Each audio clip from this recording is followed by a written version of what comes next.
Kanaaf har'a waa'ee fannoodhaan wal qabsiisnee manni kiristaanaa maal jetti qaamonni balaaleffatan immoo maal jedhu. Hiika fannoo kana gaafa hiiknu kallattii lamaan kan nuti hiiknu. Jireenyi kiristaanotaa jireenya fannooti. Fannoon jireenya kiristaanotaati. Fannoon Kiristoos Waaqayyo irratti fannifamuunsaa kan abaarameeti kan jedhu sana immoo waan kaasuun qabnu jira fakkaata. Garuu mukumti kun mataan isaayyuu gaafa kaasu badiin muka kana wajjin wal qabatu jira. Mallattoo fannoodhaan maaf mallatteessinaa? Harka keenya kaasne mallattoo fannoodhaan qaama keenya mallatteeffachuun hiika maalii qaba? Kanaaf fannoo yeroo mallatteeffannu dubbii ati kaaste dubbii fayyinaa keessatti seexana balleessuu keessatti quba Waaqayyooti itti tareef. Fannoo kaname mormatti homaa fidhanna. Yoom jalqabame kan jedhu immoo mormatti hidhachuun yoom jalqabame kan jedhus akkasumaan ka'ee moo iccitii biraa qaba. Fannoo mormatti hidhachuu yoom eegale kan jedharraa yoo eegalle gaariidha. Sababiin isaa gaaffii makana yoo tuxiinxalle yeroo tokko mormaa filatame. Jechuun harkatti maaf hiniini? Miilatti maaf hiniini? Bakka biraatti maan keenya? Namoonni addunyaa keessatti fannoo balaaleffatan mormatti hidhachuu kan balaaleffatan mormarraa garuu waan baay'ee qabu. Yesuus Kiristoos Waaqayyoodha jettee tawaayidoon wangeelaa nu barsiisaa turte. Maqaa Abbaa kan Ilmaa kan Hafuura Qulqulluu Waaqayyo tokko amiin. Maatii miidiyaa Sootiriyaa biyya keessaa biyya alaa keessanii qophii keenya qophii dhimbiibbaa hordofuudhaa fi sunooftanii eegaatii kan jirtan maqaa Waaqayyootiin akkuma sa'aatii keessanitti akkam bultan akkam ooltan akkam sa'aatii kan dhageessanii amiin. Waaqni abboota keenya waan qulqullootaa sa'aatii kan eebbisee Waaqa nuu kenneef galanni ulfinni waamicha maqaa isaatiif haa ta'u deessee kan nuuf laate qulqulleettiin Dubreen Maariyaam haati keenya haati gooftaa keenya uumaadhaa gaditti uumamtoota hundumaa olitti maqaan ishees kan kabajame nuuf haa ta'u ergamoonni qulqulloonni toloonni Waaqayyo isaan kabajes. Akkuma kabaja Waaqayyo irraa qabanitti maqaan isaanii kan kabajame nuuf haa ta'u. Turtiin qophii dhimbiibbaa keenyaadhaa waa'ee fannoo Kiristoosii wal qabsiisee manni kiristaanaa waa'ee fannoo Kiristoos gubbaa irratti maal jetti warroonni alaa jiran immoo maal jedhu. Egaa qophii dhimbiibbaa kana keessatti yeroo baay'ee kaayyoon guddaan qophiin kun qophii dhimbiibbaati. Dhimbiibuun immoo dhimbiibnee cuunfinee galabaaf yookaan immoo kosii fi wanta qulqulluu sana adda baasnee qulqulluu bakka qulqulluu isaatti kosii bakka kosiitti kan gannudha. Kanaaf amantoonni amanummaa amantii keessa kan jiran cimanii akka itti hufan dhimma kana wal qabsiisnee waan manni kiristaanaa barbaaddooni kan mana kiristaanaa warra ciman jabeessuu warra dogoggoraan yookaan immoo garraamummaadhaan mana kiristaanaa keessatti dogoggora kaasanii daandii dogoggora deeman deebisuu warra hammeenyaan immoo akka seexanaatti mana kiristaanaa morman immoo isaan immoo kutanii dhimbiibanii baasuudha kaayyoon dhimbiibbansaa. Kanaaf barsiisaa Guutamaa Goobana wajjin turtii taasisnaa amma qophii keenya xumuraatti wajjin taatan waan baay'ee irraatii buufatu jennee abdannaa. Miidiyaan keenya miidiyaa Sootiriyaatii qophiin keenya qophii dhimbiibbatii barsiisaan keenya barsiisaa Guutamaa Goobanaatii wajjin turasiniin jenna.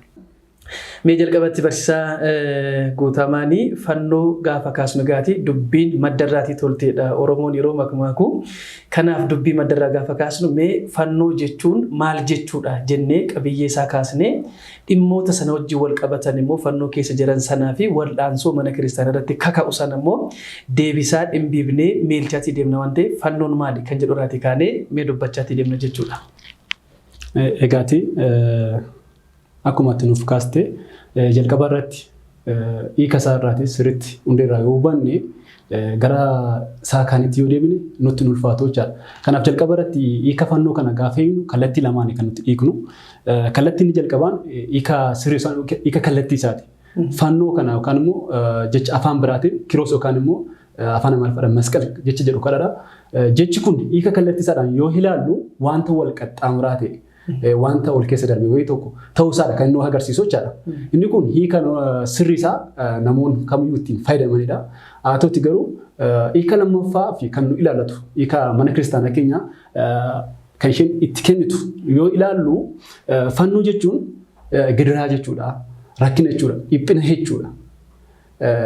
Isa kana kan argannu keessumattuu gooftaan keenya fayyisaan keenya Yesuus Kiristoos fannoon gidiraa akka ta'e, dhiphina akka ta'e, rakkina akka inni ta'e barumsa waa'ee keeta akka nuti isa faana buunuudhaaf akka isa hordofnuudhaaf barsiise keessatti nuuf eeree jira jechaadha. Isa kana wangeela Maatiyuus boqonnaa 10:38 irras yoo ilaalle maal jedha namni ana duukaa bahuu barbaadu fannoo isaa baatee ana duukaa haa bu'uu jedha. Fannoo koo baatee ana duukaa haa bu'uu. Jecha kana irratti gooftaan keenya fayyisaan keenya Yesuus Kiristoos kan inni heeraa jiru fannoo nuti baannee Kiristoos wajjin buunu fannoo isa kamidha? Kiristoosin gaafa hordofnu fannoo isa kamiin baannee waan bu'uu akka qabnu nuuf heeraa jira. As keessatti waan nuti hubachuu qabnu keessumatti iyyuu namoonni hedduun yeroo hedduu hiika dogoggoraadhaan kan isaan hubatan jecha kanarraa kaanii jechaadha. Kanaaf gooftaan keenya fayyisaan keenya Yesuus Kiristoos kan inni asirratti kaasaa jiru namni kamiyyuu isa faana bu'uudhaaf isa hordofuudhaa fi gidiraa dhiphina rakkina isatti dhufu hundumayyuu dandahee baatee isa wajjin obsaan akka inni bu'uu qabudha kan inni nuuf heeraa jiru jechaadha. Kanaaf egaati rakkina gaafa jennu yookaan immoo dhiphina gidiraadha. Fannoon rakkinadha, dhiphinadha.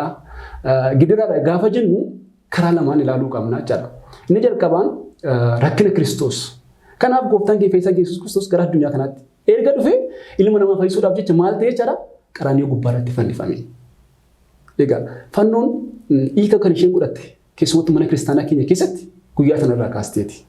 Isaan duratti fannoon itti fayyadamaa turameera. Wanta nuti beekuu qabnu jechaadha. Kakuu moofaa keessatti fannoon fayyadamaa tureera. Garuu fannoon nuti alatti fayyadamnuu fi fannoon kakuu moofaa keessatti fayyadamaa turame suni tokko miti. Kiristoos fannifamuudhaan duratti fannoon kakuu moofaa keessatti hojiirra oolaa tureera. Isa kana beekuun irra jiraata jechaadha.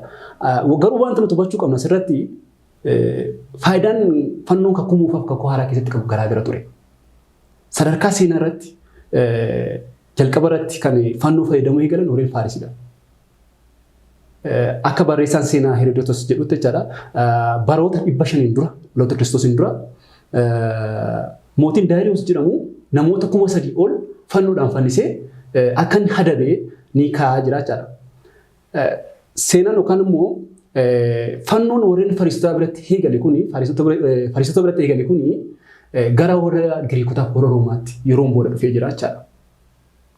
Warreen Roomaa fi warreen Giriikonni bartee kan isaan fudhatan warreen Fariisotaadhaati. Gara Yihuudootaatti yoo dhumne garuu warreen Yihuudootaa nama yakkamaa tokko isaan ittiin hadabaa turan dhagaadhaan rukutaniitti kan isaan ajjeesaa turan. Osoo fannoo kana hin fayyadamee duratti jira. Haa ta'utii garuu akka barreessaan seenaa Yoosef Groos jedhu tokkotti jechaadha. Barreessaan seenaa kun maal jedhaa? Bara 267 dhaloota Kiristoosiin duratti mootiin Anxookiyoos jedhamu Anxookiyoos inni Alfeeffaa jechaadha. Warreen Yihuudootaa kana bulchiisa isaa jala galchee ture. Gaafa bulchiisa isaa jala galchuu uummata kana maal godhu? Uummata kana keessaa warreen Yihuudoota keessaati warreen waaqa harkee warra Giriikiidhaaf hin saganne yookaan hin waaqessine akka isaan fannifamanii hadabaman taasise. Kanaaf sadarkaa seenaa irratti fannoon Yihuudoota biratti kan inni beekame yeroo sanarraa kaaseeti. Yeroo sanarraa kaasee hadabbii ittiin hadabuu eegalan jechaadha. Egaati yeroo sanatti namni fannoodhaan hadabame yakkame yookaan immoo yakka cubbuudhaan isa ga'e yoo raawwate turedha. Yakka cubbuudhaan yookaan du'aan isa ga'u cubbuu du'aan isa ga'u yoo raawwate turedha. Gara gooftaa keenya fayyisaan keenya Yesuus Kiristoos yoo dhumne garuu gooftaan keenya fayyisaan keenya Yesuus Kiristoos yakka cubbuudhaan isa yookaan du'aan isa ga'u tokko waan raawwate hin qabu. Qulqulluu ture. Yakka tokko hin raawwanne, badii tokko hin raawwanne. Uummata sana fuulduratti qajeelaa waan ta'eedhaaf, sirrii waan ta'eedhaaf qofa jibbamee ture. Keessumattuu yoo biratti jibbame warreen hangafoota lubootaa biratti. Garuu gooftaan keenya fayyisaan keenya Yesuus Kiristoos kaayyoo dhufeef qaba. Kaayyoon dhufee maalidhaa? Ilma namaa fayyisuudhaaf akkamitti fannoo irratti fannifame. Yeroo kana gooftaan keenya Yesuus Kiristoos seenaa fannoo jijjiiree jiraachaa. Duraan fannoo kakuu moofaa keessatti habaarsaaf oolu yookaan yakkamtoonni irratti adabaman yeroo sanarraa kaasee fannoo gooftaan keenya fayyisaan keenya Yesuus Kiristoos qulqulluu ta'ee osoo jiru osoo hin yakkin osoo hin balleessin fannoo sanatti gaafa fannifamu fannoo sana eebbisee jira. Gooftaan keenya fayyisaan keenya Yesuus Kiristoos keessumattuu akka warra Roomotaa keessatti yoo ilaallu namni tokko fannoo irratti gaafa fannifamu mataa fannoo sana irratti yakka badii inni raawwatedha kan inni barreeffamee irratti maxxanfamu jechaadha. Haa ta'uutii garuu kan gooftaa keenya fayyisaan keenya Yesuus Kiristoos irratti kan rukutame kanan turre. Maal jedha ture? Yesuus mootichi Yihuudaa jedhameeti kan irratti barreeffame jechaadha. Kan inni fannifame maayidhaa fi yakka nuti hojjenne badii nuti hojjenne cubbuu du'aan nu ga'e sana nuuf baatee ofiisaati osoo hin yakkin yakka sanarraati nu bilisa nu baasuudhaaf bakka keenya maal ta'ee jiraachaadha. Fannoo irratti fannifame bilisa nu baase. Fannoo sadaan nu fayyise. Jireenya nuuf kenne. Gara gammachuutti nu ceesise. Kanaaf rakkina gaafa jennu karaa kanaan ilaalla. Rakkina Kiristoosiidhaan. Ni lammaffaa rakkina gaafa jennu kan ilaallu rakkina kiristaanotaati. Sanaaf egaa jalqaba irratti gooftaan keenya Fayyisaa keenya Yesuus Kiristoos namni hana duukaa bu'uu barbaadu fannoo isaa baateera bare. Sababiin isaa ani biyya lafaa keessatti qoramee jira, rakkadhee jira, gidirfamee jira. Isinis immoo anaan yoo hordoftan, ana faana yoo buutan maal ta'uuf jirtu? Qoramuuf jirtu, rakkachuuf jirtu, gidirfamuuf jirtu. Garuu maal ta'a? Jabaadhaa jedha. Wangeela Yohaannis boqonnaa 16:33 irratti. Maal hin dabartu jedha. Kanaaf kiristaanonni fannoo Kiristoos irraa barate, gidiraa dhiphina Kiristoos irraa barate sana hubatee jalqaba irratti of galee Kiristoosiin faana bu'uu qaba. Kanaaf fannoon bifa kanaa dhiinna. Fannoon gidiraa dhiphinadha. Jalqabumaa Kiristoosiidhaaf fannoo addaan baasnee ilaaluu hin qabnu. Kiristoosiidhaaf fannoo addaan baasnee hin qabnu. Akkasumas immoo jireenyi kiristaanotaa jireenya fannooti. Fannoon jireenya kiristaanotaati. Karaa kanaan hubachuun irra jiraata. Kanaaf akkuma walii galaatti rakkina gidiraa dhiphina namni addunyaa kanarratti Kiristoosiif jecha fudhatu fannoo jedhameeti kan hiikamu.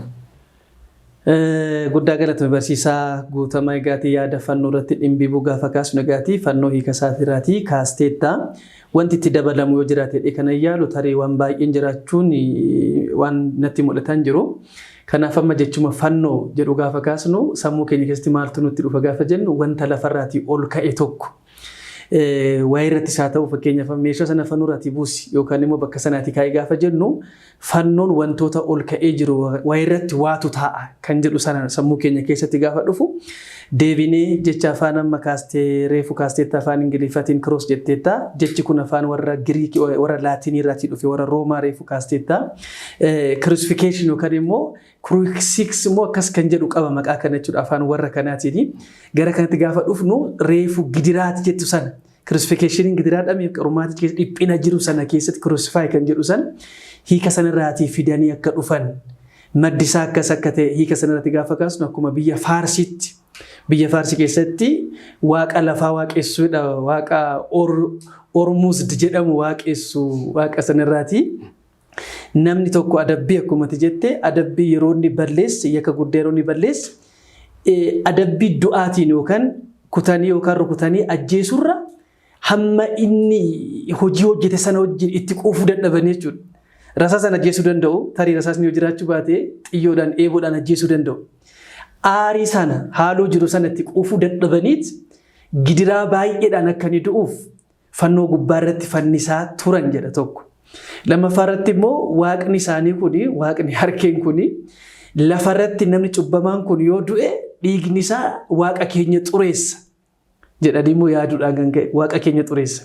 Namni kun immoo achirraatee bu'e hin beekan malee sammuu isaanii waan xiqqoo ta'eef malee fannoo irratti jiraata sana booda lafarratti bu'uun isaan oolu miti dhiigni isaas haa ta'u achirratti fannoo irratti xuuxamee nafu du'ees immoo kan awwaalamu immoo biyyee kan ta'u lafa tuqeeti. Kanaaf waaqni isaanii waaqa sobaa akka ta'e walumaa galatti asuma keessatti arguu dandeenya. Warri Faarsi dogoggorri isaanii waaqa isaanii jecha nama ol kaasanii nama adabbii hojjetu tokko haaleffannaa sana quufanii ba'uudhaaf yeroo tokko lubbuu keessaa ba'uun barbaadan gidirfamee dhiphatee akka du'u sanaaf jechatti fannoo gubbaa irratti akka inni gidiraa argee du'u sana godhanii ajjeesuudhaaf jechaadha kan isaan fayyadamaa turanii. Egaa utuma jedhu akkuma tikaaste warra kana deddeemaa dhufee warra Roomaa biras warra Giriis biras gaafa ga'u Ayhuudoonni immoo bittaa kana jala galanii miti kolonii guddaa jala turanii. Kanaaf fannoon bara sanaa namni hundumtuu gidiraadha waan ta'eef fannoon baay'ee jibbama. Jibba fannoo irraa qabu. Gaafa dhimma fannoo laalan bara sana keessatti bara durii keessatti jechuudha dhaloota Kiristoos dura barri ture waa'een fannoo hammeenya guddaa gidiraa namni keessatti ta'e achirratti dhiifamee namni simbiroon nama sana nyaatti yookaan immoo allaachis nyaata waan ta'eef jechuudha fannoo irra jiru jechuudha. Kanaaf gidiraan sun fannoon baay'ee jibbama seexanaan immoo baay'ee jaallatama. Maaliif hojiin seexanaa namni gidirfamee waaqayyo irraatii adda ba'ee hammeenya hojjetee akka du'u waan ta'eef seexanaaf baay'ee gammachuu dhala namaatiif garuu baay'ee maaliidha jibbisiisaa baay'ee kan jaallatamne arguudhaaf dhaga'uudhaaf sammuu keessatti kan nama suukaneessu gara jabeessummaa irratti ta'e sana namni waan laalaa deemu fannoon baay'ee jibbama ture. Kanaaf abaarsa jechuudha walumaa galatti fannoon abaarsadha miti. Kitaabni kakuu moofaatis namni fannoo irratti fannifamu kan abaarameedha waan ta'eef jedhameet kitaaba Iyyaasuu boqonnaa 10 gubbaarratti 7 irratti gaafa dubbisu lakkoofsa 26 gubbaarratti seera keessa deebii boqonnaa 21 gubbaarratti gaafa dubbisnu isaan kun kan abaarsaati. Dhimma isaan fidanii dhufan sana Waaqayyo maal jedhe kan akkasii yoo ta'e hamma adulitti teessisina irratti buusa jedhamee immoo dubbatameera. Kanaaf fannoon kan abaarsaati. Meeshaa abaarsaa, meeshaa jibbamaa, meeshaa jaalatamaa hin qabne gaafa jennu nama biratti baay'ee jibbamaadha. Seexana biratti garuu baay'ee kan maal ta'e kan baay'ee jaallatameedha. Bara kakuu sana yookaan immoo bara Kiristoosiin dura gaafa jedhu jechuudha. Maaliif bara kakuu moofaa gaafa kaasnu warra Ayihudootaatiif qofa kaasna malee warroota akka Faarsiif, warroota akka Baabilooniif, warroota akka kan biraatiif hin kaasnu. Maaliif amantaa maleeyyiidha waa'een kakuu moofaa isaanii hin ilaallatu waan ta'eef jechuudha. Kanaaf barichi bara ittiin abaarramee fannoon jibbamaa ture. Nama biratti baay'ee jibbamaa, seexana biratti garuu baay'ee jaallatamaa. Warra waaqarkee waaqessan jechuun walumaa galatti warra seexana waaqessan jechuudha miti. Kanaaf isaan biratti hin jaallatamu. Bara kakuu moofaatti gaafa bara kakuu haaraatti gaafa dhufnu immoo abaarsa keenya sana dhalli namaa abaarsa jala tureera. Dhalli namaa hundumtuu Addaamiin kan ka'e hundumtuu du'eera miti. Duutii nama tokkoon gara addunyaatti galee jireenyis immoo nama tokkoon yookaan immoo Addaam isa lammaffaan dhufe gaafa jennu waa'ee kanaatiin gaafa dhufu mee ati immoo maal akka kaastuun barbaada? Maaliif fannoo irratti Kiristoos egaa abaarsa ta'eeti bara kakuu dhaloota Kiristoosiin dura warra akka Faarsiif, warra akka Baabilooniif, warra akka Roomaatiif jennee gaafa kaasnu isaaniif waaqarkee isaaniitiif gammachuu dhala namaatiif garuu jibbamaadha jennee kaasneerra. Kiristoos bira gaafa inni dhufnu immoo fannooni Kiristoos Waaqayyo irratti fannifamuunsaa kan abaarameeti kan jedhu sana immoo waan kaasuun qabnu jira fakkaata. Meecha irratti immoo barsiisaan guutamaa maal jetamaanaaf kanaan dhimbii baatii deemna waan ta'eef jechuudha. Akkuma ati kaaste gooftaan keenya Yesuus Kiristoos fannoo irratti fannifameera. Isaan duratti fannoo irratti kan fannifaman warreen abaaramanidha. Warreen abaaramanidha. Yakka hojjetanidha. Sababiin isaa seera keessa deebii boqonnaa 21 irrattis kan inni kaasu kan fannoo irratti fannifame kan abaaramedha jedha. Egaa gooftaan keenya Yesuus Kiristoos garuu qulqulluudha. Gonka kan ta'edha jechaadha. Saba maaliidhaaf fannoo irratti fannifame? Isa kana beekuun dura jiraata jechaadha. Gooftaan keenya Yesuus Kiristoos gara biyya lafaatti kan dhufe kaayyoon isaanii jalqabaa ilma namaa fayyisuudhaaf. Ilmi namaa jalqabaa kabaja guddaa qabu sana keessaati saba yakkee maal ta'eeti bee abaaramee bee. Sigala miti. Achiiti gaafa abaaramee bahu gooftaan keenya Yesuus Kiristoos immoo abaarsa ilma namaa kana ofirra kaa'ee ofii isaati qulqulluu ta'ee osoo jiru doo ilmi namaa du'e sana doo sana keessaa isa kaasuudhaaf gara fayyinaatti isa dabarsuudhaaf gara jireenyaatti isa deebisuudhaaf nama isa bineensaan gadi ta'e kabajni isaa bineensaan gadi ta'e sana gara kabaja isaa gara teessoo isaa dura sanatti isa deebisuudhaaf jecha abaarsa keenya baatee fannoo irratti fannifame. Qulqulluun Isaayaasis kanaan kan inni jedhu. Inni ba'aa keenya nuuf baate jedha. Gidiraa keenya nuuf baate. Du'a keenyaaf isuma nuuf du'ee jedhee kan inni dubbate kanaadha. Kanaaf gooftaan keenya Yesuus Kiristoos fannoo gubbaarratti kan inni fannifameef abaarsa keenya nurraa kaasuudhaaf jireenya nuuf kennuuf bilisa nu baasuuf bilisummaa nuuf kennuudhaaf garbummaa waggoota 5,500 diiyaabiloosiidhaaf garboomnee ture sana barbadeessuudhaaf kanadha. Kaayyoon gooftaan keenya Yesuus Kiristoos fannoo gubbaarratti ittiin fannifameef jechuudha. Baay'ee mukaatiin wal qabsiisnee gaafa kaasnu mukarrattidha kan fannifame Kiristoos jechuun immoo muka qaxxaamuraa fannoo jennu kana jechuudha. Akkuma ati kaaste dhagaatii abaarsa keenya sana nuu baateeti abaarsa keenya fudhatee akkuma jedhu qulqulluun Phaawulos Galaatiyaas boqonnaa 3 gubbaarratti lakkoofsa 13 gaafa kaasnu abaarsa keenyaaf jecha seeraatii gaditti ta'ee of taasisee waa'ee bakka abaarsa keenya sana fudhate kan namni abaarame sana. Garuu mukumti kun mataan isaayyuu gaafa kaasu badiin muka kana wajjin wal qabatu jira. Addaam kan balleesse Hewaanis kan balleessite muka sana irratti muka yookaan immoo muka ishee jireenyaa isa balas jechuun muka ishee balasii sanadha. Dhimmichi mukaa kun egaa Kiristoos tooftaa seexanaa tooftaa isaatiin balleesse jenna miti jijjiireera. Waan inni hojjete hundumaa tooftaa isaatiin isuma adabe. Yeroo baay'ee amma tooftaa kana keessatti gaafa kaasnu Fara'oon ummata dhiirota Gibxii maal gochaa ture? Dhiirota bishaanitti akka isaan darbataman taasisaa ture.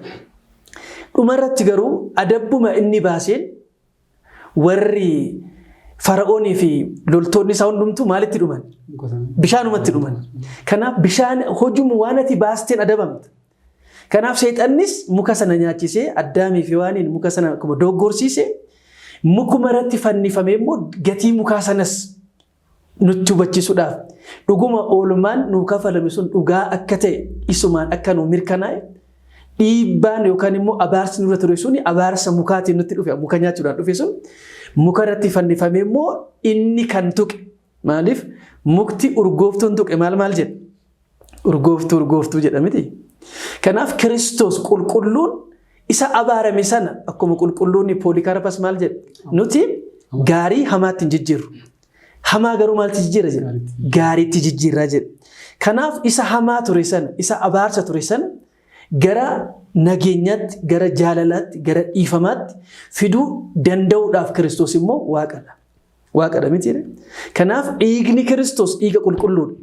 Maaliif dhiiga cubbuu hin qabne dhiiga qulqulleetti dubree Maariyaamii irraatii waraabame dhiiga ishee irraa dhiiga foon ishee irraa foon fudhatee lubbuu irraa fudhatee gaafa jennu qulqulluudha. Qulqulluun Kiristoos kun immoo hundumaa qulqulleessuu akka danda'u addunyaa fayyisaa addunyaatiin. Addunyaa fayyisuudhaaf immoo qorichadha. Qorichi kun immoo qoricha al tokko kennamee al tokko dhukkuba hundumaa balleessuu danda'u. Dhibee guddaadhaaf isin amma ogeessa fayyaadha. Dhibee cimaa ta'eef qoricha kamitti ajajama? Qoricha cimaa ta'e kan dhukkubicha sana bakkaatii buqqisuu danda'u. Qulqulluun Yohaannis afaan warqee maal jedha? Dhukkuba cimaadhaa fi qoricha cimaatu kennama hundee isaa buqqisee akkasitti balleessu. Kanaaf abaarsa dhufe sana mukarraan kan dhufe sana balleessee dhimma mukarratti fannifamuu sana qulqulleessuu kan danda'u mukarratti fannifamee Kiristoos qulqulluun maal godhe? Abaarsa gara maalti jijjiire? Gara eebbaatti jijjiiree gara dhiifamaatti jijjiiree waa'ee mukaan sun waa'ee fannoo muka jedhamuu irratti hafee fannoodha. Fannoon kun immoo kan eenyu? Kan Kiristoos. Fannoo warra Faarsi jechuu dhiisneerra, fannoo warra Baabiloon jechuu dhiisneerra, fannoo warra Ayhuudotaa jechuu dhiisneerra, fannoo Kiristoos fayyinaaf ta'e malee ajjeechadhaaf hammeenyaaf kan hin taane jennee jijjiirree kara kanatti gaafa dhufu kiristaanummaan achi keessatti maddee Kiristoos irra dhaabbanna jechuudha miti. Kanaaf egaa amma fannoon maal ta'eera jechuudha? Fannoon fayyina, fannoon humna keenya, fannoon furaa lubbuu keenyaati. Warri Ayhuudotaaf, warri Fariisotaa, warri Faarsotaa isa ganu nuti garuu fannichatti maal goonu? Ni amanna. Warri itti amanne fannicha maal goonu? Ni fayyinas fayyinee jirras jennee dhimma fayyinaa wajjin wal qabsiisna jechuudha. Maka kanaaf amma fayyinatti galleerra namoonni fannoo balaaleffatan nama maal jechuudha? Hin fayyines hin fayyinus warra maal jedha? Fannoon warra amantaa hin qabneef maal jechuudha? Gowwummaadha. Warra Ayhuudotaaf immoo warra Ayhuudotaaf gowwummaan warra amantaa hin qabneef immoo maraatum miti. La'aahizaab ibdet la'aayihuud ደግሞ ሞኝነት nuti garuu warra itti fayyinuuf humna keenyadha. Kanaaf amma dhimma fayyuu fi fayyuu dhiisuu gubbaarratti dhimma dubbii fayyinaa keessatti fannoon bakka guddaa qabaachuudha. Egaa kiristaanonni fannoodhaan fayyineera jennee ni mallatteessina. Kanaaf mallattoo kana mallatteessineet ittiin fayyineerraa hin fayyinasii warra Ayhuudotaa hin gannu erga jennee booda nuti garuu fannichi nuuf fayyina jennee yeroo mallatteessinu mee mallatteessuun kun mataan isaayyuu maalinni hiikni isaa akkasumaan ol jennee jettu waan jettaniin beektanii kan jedhan immoo kan kaasan jiru. Mee isa kana gubbaarratti immoo waan tokko jennee cuunfinee dhimbiibnee ortodoksiin sababa malee waa tokko sin jettu kaayyoo jechuu sin qabdu yoo jette immoo beektee jetti jenna miti nuti. Mee waa'ee mallatteessuu akaas nuti maaliin mallatteessuun keenya kuna jennu morata dubbanna sarratti isa dhimbiibname. Mana kiristaanaa keenya keessatti taateewwan taane kan hiika hin qabne jiru. Wanta kiristaanummaan keenya nuti calaqqeessu hunduyyuu hiika mataa isaanii qabu. Kun hundumtiyyuu immoo waa'ee Kiristoosiin kan lallabanidha kan namatti tolu. Kanaaf jalqaba irratti deebinee yoo ilaallu keessumatti iyyuu mallattoo fannoodhaan maaf mallatteessinaa? Harka keenya kaasnee mallattoo fannoodhaan qaama keenya mallatteeffachuun hiika maalii qabaa? Sababiin isaa yeroo mana kiristaanaatti seenuuf baanu ofii mallatteessinaa. Yeroo maaddiitti nyaatatti dhiyaannu ofii mallatteessinaa. Yeroo kadhannaa keenya taasifannu ofii mallatteessinaa. Yeroo naasuu keessa seennu ofii mallatteessinaa. Yeroo konkolaataa yaamnu konkolaataa baanu, yeroo mana seennu yeroo mana baanu ofii mallatteessinaa. Guyyaatti yeroo hedduudha kanatti of mallatteessaa oollu. Kun hiika maalii qabaa? Sababa maaliidha kanatti of mallatteessinu jennee yoo kaasnee ilaallu isa kanaaf hiika kan nuuf kennu jalqaba irratti haqa mootolee yookaan fitaa nigist kan jedhu kitaaba seenaa mana kiristaanaa kitaaba sirna mana kiristaanaa keenya keessaa kiyyata kadhannaa keessa seennee ilaallu kiyyata kadhannaa kiyyata 14 lakkoofsa 532 irratti ni arganna. Innis maadhaa kallattiidhaan akkamitti jalqabatti of mallatteessuu akka qabnu irraa kaasetti kan nuuf heeru.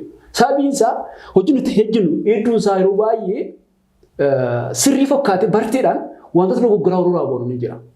Sababiin isaa yoo qaacistanii ilaaltanitu ta'e namoonni hedduun gaafa mallatteeffatan akkeetti mallatteeffatu. Bifa ammayyummaa sitti fakkaatee jechaadha. Gaafa akkas jedhanii mallattoo fannoo of mallatteessan ni argama. Kun ganummaa guddaadha. Hojii ganeessaadha jechaadha. Tariitii amantaa biraa keessatti namoonni fayyadaman jiraachuu danda'u. Garuu mana kiristaanaa keenya keessatti kun ganeessadha. Sababiin isaa akka macaafni sirnaa mana kiristaanaa keenya nuuf eeyyamutti quba isaa kana bifa kanaan kaasnee bifa fannoodhaan taasisnee gubbaadhaa gara gadiitti bitaarraa immoo gara mirgaatti qajeelchinee mallattoo fannoo humneeti kan mallatteeffannoo jechaadha. Kun hiika mataa isaa qaba. Hiika isa jalqabaa gaafa ilaallu tokko of mallatteessumti keenya kunumti akka nuti hafuura hamaa ofirraa hariinuuf hafuurri hamaa humna akka nu biratti hin godhannee fi nu gargaara. Luqaas boqonnaa 11 lakkoofsa 20 irratti maal jedha? Ani garuu quba Waaqayyoon hafuurota hamoo kan hin baasu yoo ta'e mootummaan Waaqayyoo isin irratti dhufeera jedha. Ani garuu quba Waaqayyoon maali kan hin baasu yoo ta'e hafuurota hamoo kan hin baasu yoo ta'e mootummaan Waaqayyoo isin irratti dhufeera jedha. Tokkoffaa nuti edda kiristaana taane kiristaanummaa erga furannee erga cuuphamne kennaan Waaqayyo nurra jira. Hafuurri Waaqayyo nurra jira. Hafuurri Waaqayyo nurra jira. Kana keessatti keessumattuu harka keenya kana gaafa ilaallu kennaa hafuura qulqulluu keessumaa qulqulluun Phaawulos wangeelaa yookaan mirgaa warra Qorontos barreesse keessatti kaa'ee hubachuu dandeenya. Maali kennaan garaagaraa garuu hafuurri tokkodha jedha miti. Qubni kun furdinni isaa qal'inni isaa dheerinni isaa garaagara ta'uu danda'a. Garuu qubaadhaan isaanii harka tokkodha jiru. Kanaaf kennaa Waaqayyo nuu kenna hafuura Waaqayyo nuu kennu nu keessa jiraachuus kana humna diina kan ittiin mo'annu jalqaba irrattis seexanni kan ittiin mo'ame kan ittiin injifame maayidhaan waan ta'eef fannoodhaan waan ta'eedhaaf. Kanaaf kana kan taasisnu mallattoo kana kan taasisnu jalqaba irratti maayidha hafuura hamaa naannoo keenya irratti fageessuudhaaf humna daabiloos ittiin mo'achuudhaaf. Inni lammaffaan hiikaa inni qabu immoo barumsadha. Dhuga ba'umsadha lallabadha. Maaltu mallattoo kanaan of mallatteessuun keenya. Hiika isaatti yoo seennu gubbaadhaa gara gadiitti gaafa garfinnu gooftaan keenya fayyisaan keenya Yesuus Kiristoos samii irraa gad bu'ee gadameessa haadha keenya qulqulleettii Dubree Maariyaam keessa bulee dhalattee nama ta'uusaa dhugaa jirra, lallabaa jirra, himaa jirra. Akkasumas immoo bitaadhaa gara mirgaatti deebisuun keenya immoo isa gubbaadhaa finne mallattoo fannoo humnee jirra. As keessatti Kiristoos gidiraa nuuf fudhateera, nuuf dhiphateera. Fannoo irratti nuuf fannifameera. Fayyina nuuf kenneera.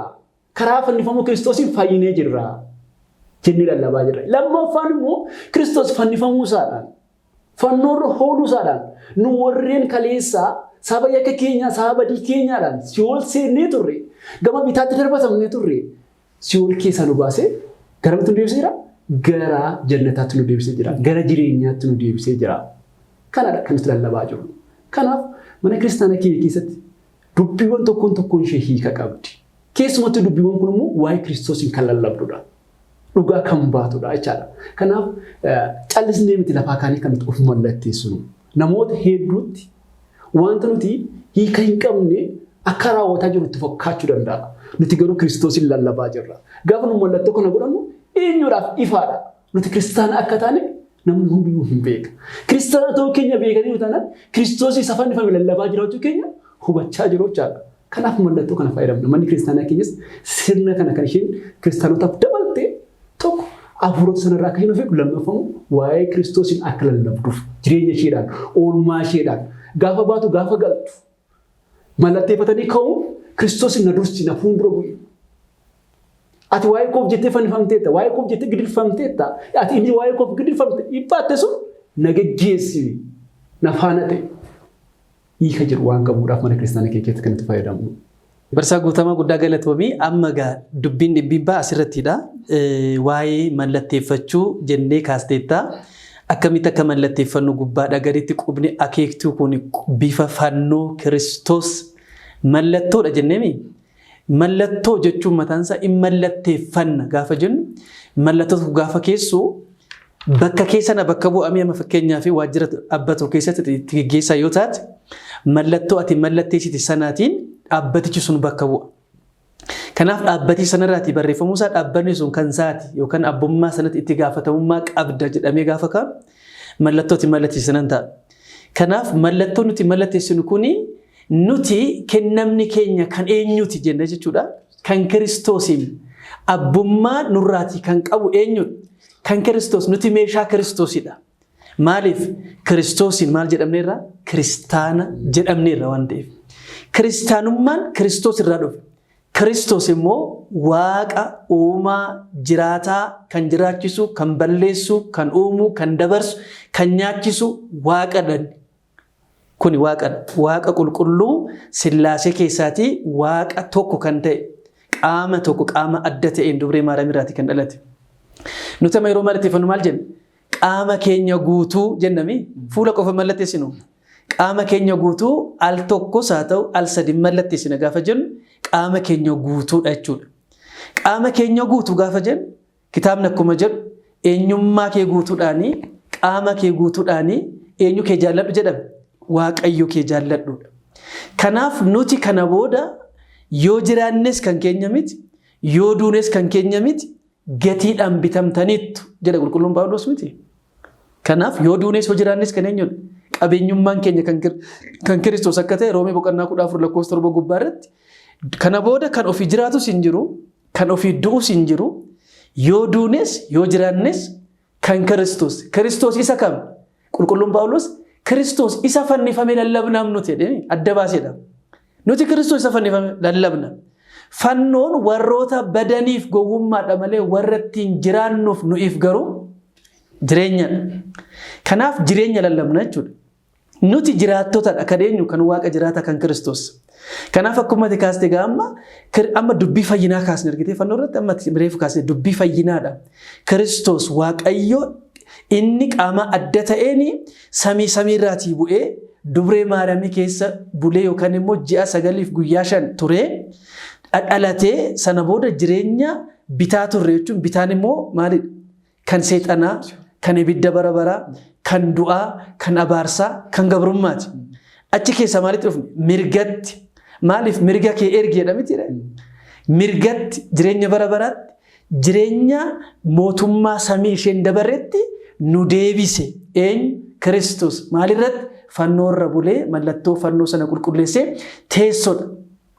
Fannoo galanni waaqayyo abbaa fi ilmaaf hafuura qulqulluuf haa ta'u jenna miti am sabaata laaf sabaata lol sabaata lol fas qidus jenna. Ittaanni maal jenna? Galanni giifti keenya kan waaqayyo deesse dubree Maariyaamiif haa ta'u jenna. Sadaffaratti maal jenna? Fannoo Kiristoosiif jenna. Argitee waaqayyo kaasneet dubree Maariyaam kaasneet sadaffaratti eenyu kaasne? Fannoo kaasne. Maaliif ergamoota caalchisne? Dubreen Maariyaam waaqayyo waaqummaa isaatiin baatteetti. Mitiire waaqa isheerraatii foon uffate baatte. Fannoonis waaqa baate moo hin baanne? Baateera. Kiruubeel inni lafarratti argine dubree Maariyaamitti ane eenyudha? Teessoon kabajaa jedhamee kan dubbatamu qaraanee gubbaarratti kan Kiristoos mootiidha mitiire mootii moototaa waaqa waaqotaa gooftaa gooftotaadha. Kanaaf teessoo Kiristoos baannee jirra jechuudha. Qulqulluun Phaawulos maal jedhe? Nutoon dadhabnu nuti chaappaa waaqayyoo baannee jiran jenne Galaatiyaa boqonnaa 7 lakkoofsa 10 boqonnaa 6 lakkoofsa 17 irratti nutoon dadhabnu chaappaa waaqayyoo Kiristoos baannee jira laphee keenya irratti argite laphee keenya irratti baanneeti jira. Kanaaf yeroo akkas jennu quba keenya gaafa kaasnu nuti kunoo agarsiisaa jirra. Qubni kun quba agarsiisuudhaaf akeektuudhaaf. Kanaaf seexanatti maal jennaan mo'amteettam kunoo mallattoo kana qabna gaafatti jennu itti himnaa jirra jechuudha. Akkas jenneetti agarsiisna. Tokkoffaa kallattii afuraniin addunyaan kun kallattii afur qaba. Kaaba, kibba, ba'a, dhiha. Fannoon maal qaba? Kaaba, kibba, ba'a, dhiha qaba. Kanaaf seexanni karaa kamiiniyyuu nutti dhiyaachuu hin dandeessu kana booda dhiiga Kiristoos kan irra jiru sanaan mallatteeffamneerra nuti kennama Kiristoos waan taaneef kanaatiin deemneet ittiin mallatteessineet diina keenya jennami mana kiristaana maqaa Abbaa Ilmaa Hafuura Qulqulluu eega jennee booda kadhannaa yeroo hundumaa keessatti maal jenna yaa diina koo seexana yaa diina koo seexana singana mana kiristaanaa kana fuuldura dhaabbadhee singana ragaan kootis eenyudha Maariyaamidha eega jennee booda mana kiristaanaa gaafa jennu manni kiristaanaa eenyu isheen dhiiga Kiristoosiin kan hundeesse mana kiristaanaa isaa akka eegdaniif hin jenne dhaabbannee kan gannu isattidha mana kiristaanaa fuulduratti manni kiristaanaa maaliin hundoofte dhiiga Kiristoosiin dhiigni kun yommuu dhangala'e fannoo gubbaa irratti argite guutuun mana kiristaanaa maaltu gubbaa irra jira fannootu jira mitiire fannoon gaafa jiru diina seexanaa ofirraatii barbadeessinee hin jirtu dubbii fayyinaa kaasne amma dhimma kana manni kiristaanaa argiteetta manni kiristaanaa ortodoksii giiftii akkanaa taateedha fannoodhaan duwwaa otoo tikaateeti addunyaan kun otoo fannoo duwwaadhaan lallabameeti mana kiristaanaa ortodoksii keessa ba'uun qabu garuu warra ayihudootaa fi warra amantaan qabneef kuni maraatumaa fi gowwummaadha akkuma jedhame ta'e malee wangeelli keenya kan qadaaddame yoo ta'es kan itti qadaaddame warra hubachuu hin dandeenyeefidha miti qulqulluun Phaawulos akkas jedha warra itti qadaaddameef malee nuuf immoo ifa akkasii kana kan Kiristoos lallabna jedheeti kaaset kanaaf fannoo yeroo mallatteeffannu dubbii ati kaaste dubbii fayyinaa keessatti seexana balleessuu keessatti quba waaqayyooti itti tareef bara horiitii keessa Museen gaafa Gibxi bu'e ulee sana qabatee bu'ee ragaati fakkeenyuma gurguddaa kaasuu kan dandeenya bara kakuu moofaatiin fakkeenya fannoo kan ta'an immoo jiranam maal jedhee Iyyaaneesiif Iyyaanbarees warri jedhaman warri waaqa fara'oon yookaan immoo waaqa tolfamaa waaqessan Museen bishaan sana dhiigatti jijjiiree ture isinis kana godhaatti hin jedhe nuti hin dandeenyu kun quba waaqayyooti jedhanii jedha seera boqonnaa 8:19 gubbaatti kanaaf hin dandeenyu kun quba waaqayyooti quba waaqayyoo akka ta'e immoo qubni kun yeroo baay'ee kitaaba raajii Daani'el gubbaarrattis boqonnaa naannoo boqonnaa shanatti fakkaata meeshaa mana qulqullummaa fuudheetii ba'ee mootichi yeroo sana ture mooticha Bilxaasooriidha fuudhee ba'ee warroota haadha manaasaa ta'aniif meeshaa mana qulqullummaa keessatti boojiin dhugnaan qubni waaqayyoo dhuftee girgiddaa gubbaarratti barreessite warri amantaan qabne kun dandeenye namni waaqayyoo kan ta'e kanii keenyu Daani'el maal jedheetii keef maanee teeqeel faares ittiin jedhe maanee jechuun maal akka ta'e teeqeel jechuun maal akka ta'e faares jechuun maal akka ta'e kitaaba qulqulluu dubbisuun ga'aadha kanaaf dubbii fayyinaadha kan dubbachaa jirru yeroo mallatteessinu duwwaa nuti qaama Kiristoos kennama Kiristoos ta'uu keenya kan mallatteessinuudha kanaaf egaati baay'ee keessa kun amma xiqqaadha yeroo keenya gabaabsuudhaaf maaliif fannoo mormaratti hidhanna kan jedhu immoo mi'a ammas qaaccisinee moo akaanu moo waan itti dabaltoo qabaatti dabaliiti fannoo kaname mormatti homaa hidhanna yoom jalqabame kan jedhu immoo mormatti hidhachuun yoom jalqabame kan jedhus akkasumaan ka'ee moo iccitii biraa qaba akkamitti dhimbiibnaa qaamota nu dhaggeeffataniif ergaa guddaa dabarsina.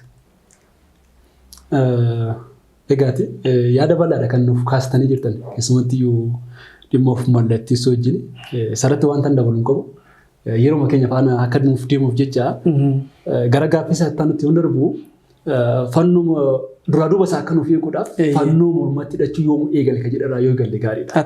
Sababiin isaa gaaffii makana iyyuu tuxiinxalle yeroo tokko tokko. Sababiin isaa gaaffiin kun eenyurraa ka'a? Eenyu kaasa? Maaf kaasu? Kana beekuun dura jiraata. Qaama kana kaasu karaa lamaaniin ilaalan akka dhuunfaa kootti jechaadha. Inni jalqabaan namoota mana kiristaanaa keessa jiranidha. Namoota mana kiristaanaa keessa jiran keessaatti immoo kallattii lamaan ilaala isaanis deebisee. Tokko warreen dhugumatti waa'ee amantaa isaanii beekuudhaaf taateewwan yookaan wantoota mana kiristaanaa keessatti ta'an sana hubachuudhaaf ittiin jiraachuudhaaf beekuudhaaf barbaadantu gaafata. Lammaffaan warreen gaafatan immoo warreen namoonni biraa isaan gaafataniif namni qofti waan isaan gaafateef waan deebisan dhabaniif warreen gaafatantu jiraachaadha. Keessumatti yoo mana kiristaanaa keessa namoota akkasidha kan baay'atu namoota warra lammaffaa kana. Gaafa shakkitoota irraa ka'u gaafa gaaffii shakkitoota isaaniif dhiyaatu qofa gaafatu gaafa sanaan ala hin rafu. Beekuu hin barbaadan sirchiin godhan waa'ee amantaa isaanii jechaadha. Namoonni akkasii baay'achuun immoo mana kiristaanaa keenya keessatti namoonni hedduun qormaata keessatti akkasaan kufan taasisee jira. Argaas jira waan ta'eedhaaf. Kanaaf kan gaafatan namoota gaaffii gaafatamedha. Sadeeffaan immoo kan bakka namatti qoodee shakkitootadha. Keessumatti iyyuu tibba ayyaana masqalaa eeguudhaan, ayyaana fannoo eeguudhaan namootaaf gaaffii kana ni kaasu. Seexanni yeroo baay'ee mana Abrahaamii akka hin galleef yeroo Abrahaamii keessummaa himachuudhaa ka'u daandii sana gubbaa dhaabbatee maqaa balleessaa turte. Maqaa balleessaa turte. Gara namni gara Abrahaamitti akka hin deemne. Namoonnis ammas ayyaana fannoo kana akka isaan hin qabanneef isaan danquuf jecha gaaffiiwwan sanaaf yaadota shakkii namoota keessatti uumna. Garuu manni kiristaanaa keenya tokko wanta raawwatuuf deebii qabdi. Dhugaadha. Sadarkaa seenaadhaan yoo ilaallu gaa fannoo kana mormatti hidhachuu yoom eegale akkamitti eegale kan jedhuudhaa fi gara abbaa qulqulluu tokko nu geessa. Abbaa cimaa ta'e mana kiristaanaa keenyaaf aarsaa kaffalan. Hojii guddaa hojjetan. Keessumatti mana kiristaanaa Siiriyaa keessatti.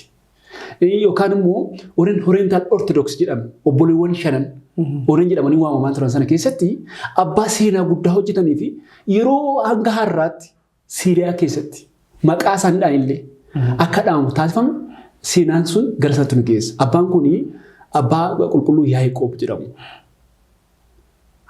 Sababa haala uffannaa isaaniirraa kan ka'e afaan Ingiliffaadhaan Yaaqoob Baradiyees jedhu maqaa sana moggaasanitti keessaa waamaniif ala uffannaa isaan uffatan irraa kaasanitti jedha. Abbaan kun kan isaan dhalatan bara 500ttidha. Jaarraa ja'affaa keessa walumaa galatti hojii baay'ee nama buusudha kan isaan hojjetan. Hojii qulqullummaa hedduu hojjetan. Dhalatanii waggaa lammaffaa sanitti harmee isaanii wajjin gara gadaamaa deemuudhaan kan isaan jireenya gadaamaa kan isaan eegalan. Abbaan kun egaati hojii gurguddaa isaan hojjetan keessaa kan nuti kaasuu qabnu dirqama irratti keessumatti iyyuu yeroo sanatti qormaanni mana kiristaanaa irra ture yaa'ii qilqidooniin boodatti manni kiristaanaa keenya qormaata hamaa keessa turte. Oriental Orthodox jedhamtu kun jechaadha. Sababiin isaa jalqabumaa yaa'ii qilqidoon sana irratti rakkinoota turan argineerra. Deeggarsa qaamota yookaan impaayeroota yeroo sana turaniif phaaphaasota yookaan pooppoo warreen Roomaanotaa suni waliin ta'uudhaan abboota qulqulloota hedduu dhiibanii mana kiristaanaa keessatti akka isaan miidhaman akka isaan wareegaman taasisaniiru. Dhiibbaan isaanii sun yeroo sanatti hin dhaabbanne itti fufee ture. Mootiin Joostin jedhamu bara 500 kana keessaa ilaalcha keekeedanawaa fi Oreen keekeedan yookaan immoo Oriental Orthodox baataan kana walitti makuudhaaf yaadota kana gaafa inni fidu manni kiristaanaa dhiphina hamaa keessa galtee turte. Yeroo kanatti mana kiristaanaa kanaaf kan ka'e abbaa qulqulluu kana abbaa Yaaqoob yookaan qulqulluu Yaaqoob kana jechaadha. Abbaan kun yeroo sanatti fuulduratti ba'uudhaan labsii mootiin kun baase fuulduratti ba'uudhaan falmuudhaan manni kiristaanaa isheen sirrii taate amala lammummaa kiristaanaa jechuudhaan horii lallaban irraa yookaan two nature of Christ jechuudhaan kan isaan lallaban isaan mormuudhaan waa'ee amala Kiristoos amala qaama lamarraa qaama tokko amala lamarraa amala tokko ta'uusaa dhugaatti kan isaan jalqabas ittiin mormanii ba'an sirrii akka ta'e barsiisuu fuulduratti ba'e akka itti foon taasisee jiraachaadha. Egaa kanarraa kan ka'e manni kiristaanaa warreen Siiriyaa kuni mana kiristaanaa Yaaqoobaa waa jetteetti kan ishee waamtu hanga irraatti illee seenaa keessatti hojii isaaniirraa kan ka'e jechaadha. Egaa gara fo'aatti yookaan immoo gara fannoo mormatti hidhachuutti gaafa deebinu abbaan kun kennaa garaa qabu turan. Kennaa garaa qabu waaqayyoo wajjin waliigaltee guddaa qabu turan. Baay'ee nama kennaa hafuuraa guddaa qabu turan. Kanaaf yeroo sanatti yoggaa namoota cuubaa turan kiristaanummaa namootaaf kennaa turan sanatti namoonni hira deebiidhaan cuubamaa turan. Yeroo namoonni hira deebiidhaan cuubamu kana isaan rakkisee namoota adda baasuun gaafa isaan rakkisu kadhannaadhaan waaqayyoon gaafatan. Gaafa kadhannaan waaqayyoon gaafatan waaqayyo immoo akka isaan fo'aa mormatti hidhanii namoota warreen cuubamaniif fo'aa mormatti hidhanii warreen hin cuubamne irraa akka isaan ittiin adda baasan kennaa kana isaaniif kenne. Kanaaf yeroo sanarraa kaasee namni cuubame maqaa Sillaaseedhaan maqaa Abbaa Ilma Hafuura Qulqulluudhaan cuubame hundatti fo'aa hidhuu kan isheen eegalte manni kiristaanaa keenya sadarkaa keenyaa keessatti yeroo sanarraa eegaleeti. Yeroo sanarraa eegalee hanga har'aatti manni kiristaanaa keenya sirna taasistee isa kana fudhattee jirti ittis fayyadamaa jirti. Barsiisaa Guutamaa dhugumatti guddaa galatoomii. Egaa manni kiristaanaa tuqaan tokko miti jecha waaqayyoo dubbatame kitaaba keessaa miti. Tuqaan tokko qooda kuftee baddu samiif lafti kun yoo darbe irra salphatadha hin madaalan jedhu. Tuqaan tokko wayii malee barreeffamne jechuudha. Jecha miti barreeffama miti tuqaan tokkoyyuu sababa malee barreeffamtu kitaaba keessatti jechuudha. Kanaaf dubbiin kiristaanotaa dubbiin ortodoksummaa iccitii malee iccitii amma anammaati kaastetta gara fo'aa hidhachuutti hiikni isaa maali ton jedhin dura tokkos jetti mana kiristaanaa tokkos akkas jettiidha. Kaasteetta rakkoon guddaan mana kiristaanaatti kan uumame hamma bara 325 kaasee hanga bara 381 nagaan dhuftee rakkoo guddaan hanga bara 431 nagumaan dhuftee sirreeffamtee dogoggoroon dhumtu sirratee deemaa dhufameet bara 451 gubbaarratti rakkoo guddaan kan dhufe waa'ee keelqedoon kan jennu yaa'ii kalabaat yookaan immoo yaa'ii sarootaan maaliif Phaaphaasonni 636 ta'an mootichaaf jedhanii mootichatti galanii dubbii Kiristoos amala lama qabu jedhu kana sodaatanii rakkoo dhufu sodaatanii mootichaaf mallatteessan. Diyoosqoroos garuu godhu jedhe miti. Diyoosqoroos barataa eenyuti? Barataa yookaan duuka bu'aa qulqulluu Qeerloos waan ta'eef. Kanaaf kan Qeerloos immoo Qeerloos jechuun maal jedhama? Utubaa amantaati jedhama miti. The daring lion jedhaan leenca sodaanneedhaan dhugumaadha. Leenca amantaa isaatiif kan ta'e. Kanaaf in fudhadhu mallatteessu warra mootiidhaaf galtanii soba gidiraa sodaataniidha dhugaa dubbachuudhaaf gidiraa sodaatanii jechuudha. Fannoon barbaanne jechuun miti gidiraa dhannee baree fannoo waa'ee fannoo gaafa qormaatadha. Gidiraa dhufu baachuu dhanneera. Phaaphaasota 636 dhaggeeffadha. Kophaasaa Diyoosqoroos qofasaa dhaabbatee in mallatteessu warri kanatti mallatteessanii Kiristoosiin amala lama qaba jettan isin mataan keessan kan abaaramtanaa taatan jedhe. Kanaaf mooticha Marqiyaan fuuldura dhaabbatee haadha manaasaas mooticha Paappaa Liyoonis ta'ee warra sana wajjin warra jiraniif in ta'u gaafa jedhu hamma reebanii areeda isaarraa buqqisanii ilkaan isaa caccabsanii dhiiga isaa dhangalaasanii dhiiga isaa fi ilkaan isaa caccabeef areeda isaa foon wajjin buqqee sana walitti maree xalayaatti barreessee warra biyya Iskindiriyaa jiran yeroo sana Iskindiriyaa jira Yaaqoob Zalbaradaay yeroo sana jechuudha rakkina waan ta'eef jechuudha. Isaaniif ergee ture kuni maal ittiin jedhe kuni firii amantaati ittiin jedhe. Qorumsi kuni firii eenyurraa dhufe firii fannoon fidee dhufu kanadha ittiin fudhadhaa jechuudha ittiin jedhe. Lafa jalattidha kan isaan dhokatanii jiraatan gababa midir kan jedhamu dhokatanii qormaataaf fannoo baatanii dhokatu gidiraa sana qabatanii fannoo baatanii baqatan yeroo dubbisan kuni firii amantaati yeroo jedhu dukkana dimimmisaa sana keessatti ifee fi Yaaqoob Zalbaradaa'ii fi warroota inni qabatee jiru. Akkuma kaaste warroota kana adda baasuuf maaliif cuuphaa yeroo sana gammadanii ammas deebi'anii akka kun daa'imni godhan sana waan godhaniif cuuphaan kuni cuuphaa hafuura qulqulluu Waaqayyo Abbaa Ilmaan hafuura qulqulluutiin kennamu. Kuni iccitii guddaa kan of keessaa qabu humna guddaadha waan ta'eef mallattoo kana salphistanii ilaalina gaafa jedhu mormatti kudhaameefi. Inni lammaffaa immoo eega keelqedoon ta'e booda baay'eetu dhufe godaannisa guddaatu qoqqoodamuun kaanaanii yeroo inni amantaa barsiisu Yaaqoob warri hin taane immoo dhufanii uummata kana jeequu qaban amantoota isaa. Kanaaf maal godhe hoolota isaa adda baafachuudhaaf mormatti hidhate. Fakkeenyaaf gabaa gaafa dhaqxu daldalaan yookaan immoo hoggaa hoolaa bitu maal godha qalamii itti dibata argiteettaati. Dugda isaattis haa ta'u qalamii itti diddibatee kuni kan kootiidha. Kan isaa akka ta'e keessatti adda baafata. Hoolota baay'eedha waan ta'eef jechuudha daldaalota baay'ee jira waan ta'eef.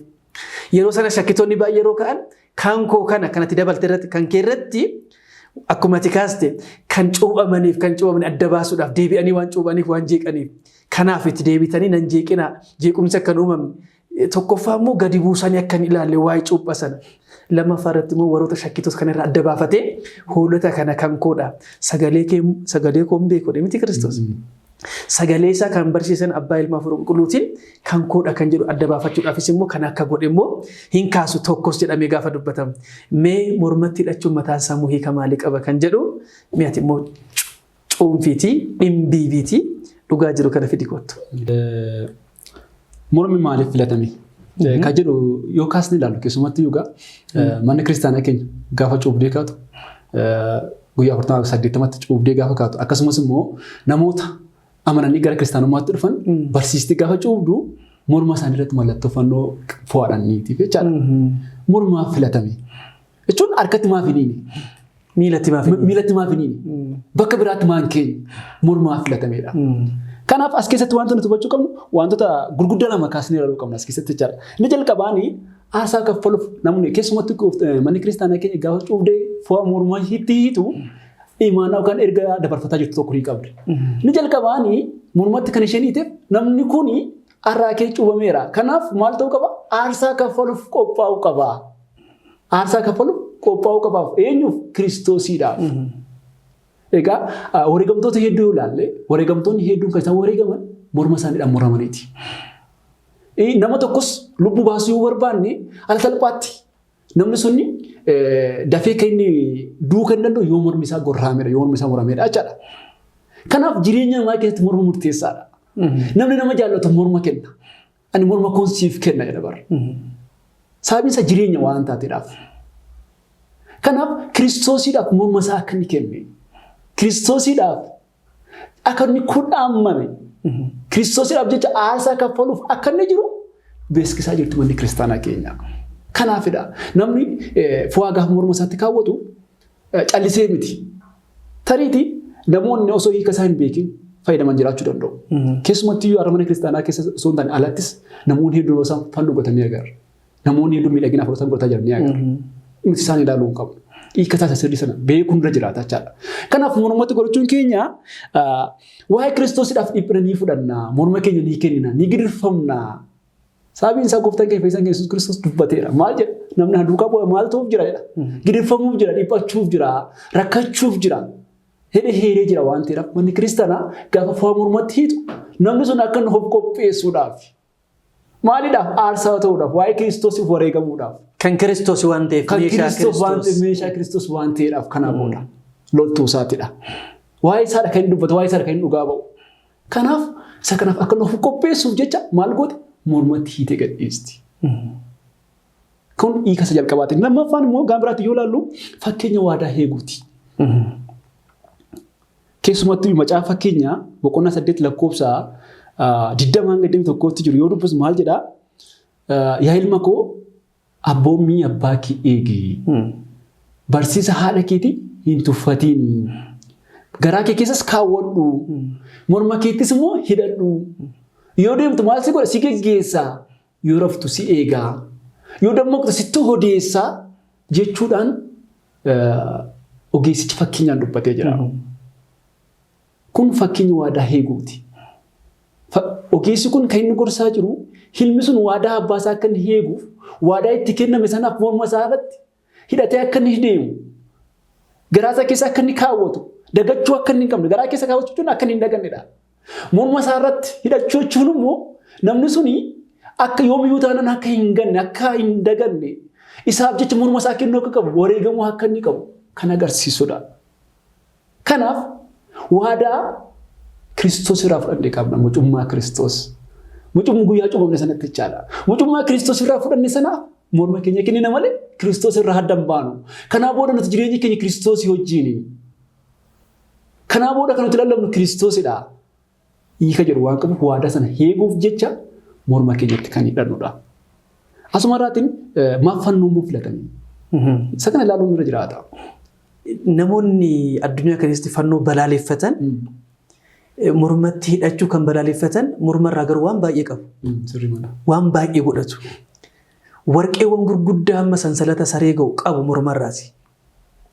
Kaan isaan immoo namootni jaalatan kennaa kan kenneef jaalallee jennee amma jaalallee akka kottan jaalladha gaafa jedhu ishee isaa taatu isa waan jaallatu sana keessaa kennaa sana fuudhee kennaa harkatti kennu caala kan mormatti godhuuf qaaliidha. Maaliif mormatti godhaaf?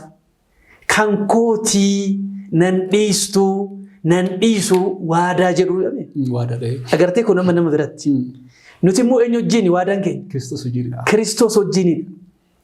Wanti mormaa kun waggaa 11 har'aa yaadatta yoo ta'e waa'ee wareegamtoota Liibiyaa yaadatta taananii kophee isaanii baafameera. Uffata isaanii baafatanii kaalameedaa diimaa Kiristoos uffatanii moo uffatanii jiru. Qabamanii akkatti deeman akkuma warri loltoonni Roomaa fi warri Ayihoodotaa duubaatiin Kiristoosin gottotaa akkuma deeman hoolichis yeroo gottotamu yookaan harkifamu sanatti hin dubbanne kan jedhu jiramu hin jiru. Kitaaba irratti jira barraa'ee jiranii. Kitaaba irratti barraa'ee jira. Akka hoolaa qalamuuf deemuutti. Mee yaadi dhaloota sana yookaan immoo wareegamtoota sana yaadadhu. Akkuma hoolaa qalamuuf deemanii Kiristoos dhuguma. Gaafa sana Kiristoosan ijaan arge amma jechuun ga'anii Kiristoosin ijaan arge. Tokko kophee baafataniiru. Lammaffaa uffata isaanii baafatanii kaalameedaa diimaa tuuttaa diimaa tokko yoo argite ta'e uffataniiru. Kan qabaman immoo akka hoolaa qabamee deemuu sana mormi isaanii qabamee warroonni ajjeesuudhaaf deeman sun warra sana maaltu achiin isaan ga'e yoo jette fannoo duwwaadha kan isaanii wareegamummaarraan ga'e. Kophee baafadhaan baafataniiru. Uffata jennaan baafatanii akka hin qabne argiteetta kalameeda uffatanii qubeelaa yookaan warqee waan jedhu sana hin qaban qarshii hin qaban. Maaltu achiin isaan ga'e yoo jette fannoon baafan. Maaliif? Kaayyoon fannoo baafachuu eenyu wajjin morma wajjin baafamti. Fannoo kana dhugaa dubbachuudhaaf yoo ganuu barbaade hin hiikta. Miti hin hiiktami. Fannoo kana ol baafachuu hin dandeessu morma wajjin okutte malee akkaataan hidhannaa fannooyyuu. Maaliif? Hidhameet akka hin baanetti. Yookaan kutteet, yookaan murteet, yookaan ganteet, yookaan wareegamummaadhaan deemta waan ta'eef kanaa ol kuni dabaraan homtuu jiru harki cisuu danda'a akka reeffateetti. Maaf harkatti hin taane, maaf miilatti hin taane, miilli hojjete namni jiraachuu danda'a. Harkis akkasuma. Kanaa ol garuu kunnaan hin jiru. Yeroo baay'ee wareegamummaa yoo argitu gidiraan baay'een irra ga'a. Du'aa yeroo ka'an jira Waaqayyo iccitiisaati yeroo isaan kaasu miti wareegamummaa keessatti. Dhumarratti mootichi dadhabe gidiraa hundaan yeroo jedhame maal jedhama? Morma isaa kuchisiise yeroo jedhamu dhageessa. Amma qulqulluun Giyoorgisiin foon isaa kukkutamee mankuraakurii keessatti yookaan immoo baabura foon namaa dahu keessa gatamee kukkutameera. Garuu du'aatii ka'eera. Wareegamummaan inni dhuma maaliidha? Mormadha. Maaliif?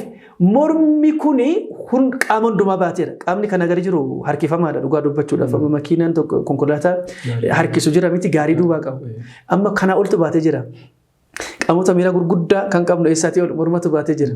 Funyaan barbaade, arraba barbaade, ija barbaade, gurra barbaade, shanan keessa tokkicha harka qofaadha miti kan jiru sagadi.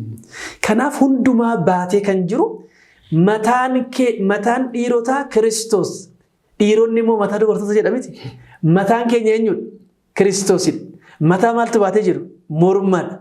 Maal jedhama dagooddaa nama reefu kaasteetta ogeessi Solomoon boqonnaa lakkoofsa 6 gubbaarratti ka'iitii ati yaa namicha dhibaa aannan mee goondarraa waa baradhu jedha. Goondaan iccitiiwwan gurguddaa qabdi. Tokko nama ishee qajeelchuun qabdu tarree ishee gadhiistee deemtu. Guyyaa tokko dagooddaa boqatee muka jala ciisu agartee beektaati. Yoo du'e malee jechuudha. Yeroo hundi olii gadi hin joortu. Daandii qabattee waan baattu sana humna isheetii ol ta'u baattee gidiran. Yeroo qormaanni dhufe sitti citti. Dagooddaa maal jedhama?